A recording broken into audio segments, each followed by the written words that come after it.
అందరికీ నమస్కారం. నేను మీ రాణి రుద్రమ. ప్రస్తుతం మనం హైదరాబాద్ శంషాబాద్ విమానాశ్రయం దగ్గర ఉన్నాము. 2014లో నరేంద్ర మోడీ గారు ప్రధానమంత్రి అయిన తర్వాత అప్పటి నుంచి ఇప్పటి వరకు ఈ హైదరాబాద్ విమానాశ్రయాన్ని ఎంత అభివృద్ధి చేశారంటే 2014 కంటే ముందు ఈ హైదరాబాద్ శంషాబాద్ టెర్మినల్ వైశాల్య విస్తీర్ణము 1,21,281 చదరపు మీటర్లుంటే ప్రస్తుతం దీని టెర్మినల్ వైశాల్యము 3,79,370 చదరపు మీటర్లుంది. అంటే 2 రెట్లు ఎక్కువ.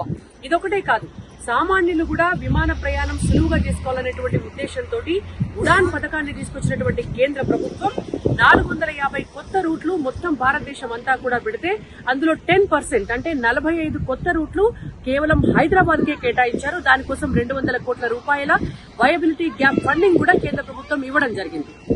ఇదొకటే కాదు, నాగార్జున సాగర్ లో మనకి వాటర్ ఏరోడ్రోమ్ ని స్టార్ట్ చేసి అక్కడి నుంచి హైదరాబాద్ కు మరియు విజయవాడకు కూడా విమానాలు వెళ్లేటట్టుగా చేసింది నరేంద్ర మోడీ గారి ప్రభుత్వం. తెలంగాణకు నరేంద్ర మోడీ గారు ఏం చేశారు అంటే ఇగో ఇన్ని రకాలుగా సామాన్యులు కూడా వాళ్ళకి అవసరం వచ్చినప్పుడు అవసరం ఉన్నప్పుడు రైమని టికెట్ కొనుక్కొని ఎక్కడికైనా వెళ్లే విధంగా విమానాశ్రయాలను కూడా అభివృద్ధి చేసి రూట్లను పెంచి అందరికీ అందుబాటులోకి తీసుకొచ్చి తెలంగాణ అభివృద్ధిలో భాగస్వాములయ్యారు నరేంద్ర మోడీ గారు, బీజేపీ గవర్నమెంట్. కమలం పువ్వు గుర్తుకే మన ఓటు. భారత్ మాతాకి జై. జై తెలంగాణ.